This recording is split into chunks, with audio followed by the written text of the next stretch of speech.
जम्मू काश्मीर कठुआ सुरक्षा बल एनकाउंटर जड़े आतंकवादी निहत सर्च ऑपरेशन जारी रही।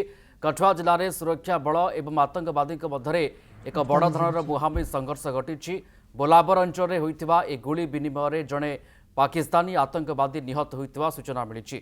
मृत आतंकवादी जैश ए मोहम्मद संगठन कमांडर उस्मान बोली चिन्हट कर आतंकी निकटू M4 राइफल समेत विपुल परिमाणर अस्त्रशस्त्र जबत कर सूचना मुताबक गुप्तचर सूचना आधार में भारतीय सेना सीआरपीएफ एवं जम्मू काश्मीर पुलिस पक्षर एक मिलित सर्च ऑपरेशन आरंभ कर सुरक्षा बल संपृक्त अंचल को घेरिबा परे आतंकवादी पक्षर गुलीचालना जार कड़ा जवाब देते भारतीय जवान।